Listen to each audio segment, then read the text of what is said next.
Social മീഡിയയിൽ ചർച്ചാ വിഷയമാകുന്നത് ഒരു വിവാഹമാണ്. കുംഭമേളയിൽ രുദ്രാക്ഷം വിൽക്കുന്ന പെൺകുട്ടി എന്ന നിലയിൽ നമ്മൾ കണ്ട മൊണാലിസയും സുഹൃത്ത് ഫർമാൻ ഖാനും കേരളത്തിൽ വെച്ച് വിവാഹിതരായി. പക്ഷേ ഈ ഒരു വിവാഹത്തെ രൂക്ഷമായി വിമർശിച്ചുകൊണ്ട് അഡ്വക്കേറ്റ് ദീപ ജോസഫ് രംഗത്ത് വന്നിരിക്കുകയാണ്. ശൈശവ വിവാഹം എന്ന ഗുരുതരമായ ആരോപണമാണ് അവർ ഉന്നയിക്കുന്നത്. ഫേസ്ബുക്ക് പോസ്റ്റ് ഇങ്ങനെയാണ്: ശൈശവ വിവാഹം നടത്തിയവരും കൂട്ടുനിന്നവരുമൊക്കെ ഇത്തിരി നാൾ ജയിലിൽ കിടക്കട്ടെ. ജയിലിൽ ശമ്പളവും കൂട്ടി. അല്ല, ഇപ്പൊ പുറത്തു നിന്നിട്ടും പ്രത്യേകിച്ചൊന്നും ചെയ്യാനില്ല.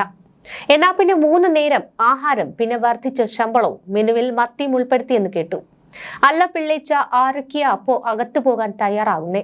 മധ്യപ്രദേശിലെ ഇൻഡോർ എന്ന ഒരു കുടുംബത്തിൽ നിന്ന് പ്രായപൂർത്തിയാകാത്ത ഒരു പെൺകുട്ടി അന്യമതസ്ഥനായ ഒരാളെ 6 മാസത്തെ പ്രണയത്തിന്റെ കഥ പറഞ്ഞ് ജനിപ്പിച്ചു വളർത്തിയ മാതാപിതാക്കളെ ഉപേക്ഷിച്ചും തള്ളിപ്പറഞ്ഞും അന്യസംസ്ഥാനത്ത് വന്ന് വിവാഹം കഴിപ്പിക്കുവാൻ പറഞ്ഞാൽ എന്തൊരു നാട്ടുനടപ്പ്! പ്രായമായോ പ്രായപൂർത്തിയായോ എന്നൊന്നും നോക്കുവാനില്ല. കൂട്ടുനിന്നവർ എല്ലാവരും അഭിഭാഷകർ, പോരാത്തതിന് മന്ത്രിയും MP-യും ഒക്കെ ഉണ്ട്. പ്രണയം എന്താണെന്ന് നന്നായി അറിയാം. എന്നാലും ഞാൻ ആ കുടുംബത്തോടൊപ്പം. പ്രായപൂർത്തിയാകാത്ത ഒരു പെൺകൊച്ചിന് പറഞ്ഞു മനസ്സിലാക്കാതെ നിയമലംഘനം നടത്തിയവർ അധികാരികൾ ആവുമ്പോൾ എന്തു പറയാൻ?